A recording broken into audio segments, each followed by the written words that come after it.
This is Hannibal here from the Hannibal TV on YouTube with a daily wrestling news update. I just finished an interview with WCW and UFC legend Tank Abbott. The link is in the description of this video. He talks about hanging out with Don Fry, former enemies, this past WrestleMania weekend. He talks about WCW, UFC, and a lot more interesting stuff.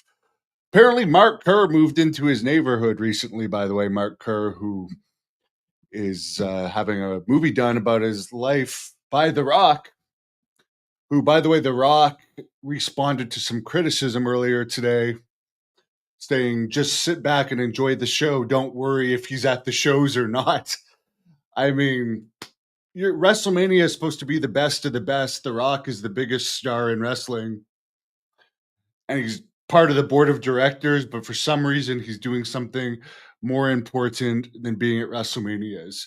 Great. That's one of the reasons why I didn't watch it. It just doesn't interest me. And if The Rock doesn't think that WrestleMania, where people are paying $10,000 each night for tickets in some cases, and the cheapest ticket is hundreds of dollars, if he thinks being on the board of directors that he should not give his contribution to WrestleMania and he's done enough with what he did at Elimination Chamber, fine. As I said, I ain't going to be watching. Speaking of people that aren't watching, Dynamite drew its lowest rating of 2025. All these guys getting huge contracts. It only did a 0.14 rating. And apparently MJF, who was on that show, is making multi-millions of dollars a year, maybe as much as 5 or 6 million a year for Hardly Wrestling. Compare that to NXT, 0.17. About the high, from what I understand, like the highest paid wrestlers in NXT are making about $250,000 a year.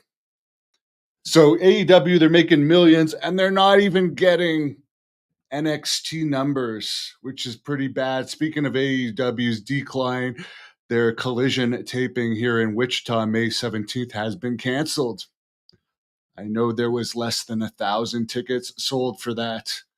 The Forbidden Door that AEW is doing this summer is going to be in London at the O2 Arena. They're also taping Dynamite from Mexico in June. Tony Khan is a big... I don't know really, honestly, if many people in the U.S. care about CMLL, but there's definitely a big connection with CMLL and AEW. And now to fight that, because I heard Dave Meltzer say actually on the Wrestling Observer Radio today, there's not a lot of money in Mexican wrestling, but it's kind of a thing that WWE and AEW are just going to fight over, like Latin America, just for the hell of it. Why not? They do get good in-person crowds in Mexico, but the wrestlers don't get paid much, and there's just not a lot of money in it compared to American wrestling.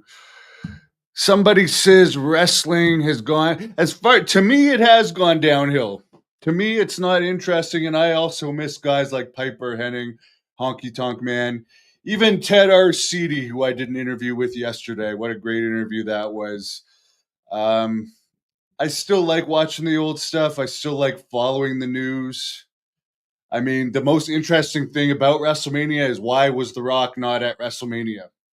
That is the story of WrestleMania. That's the most interesting thing coming out of it, the behind-the-scenes stuff. But I am more interested these days in UFOs, and I will be doing a UFO podcast with my friend from North Carolina, UFO Tar Heel Casey, at about 11 p.m. Eastern.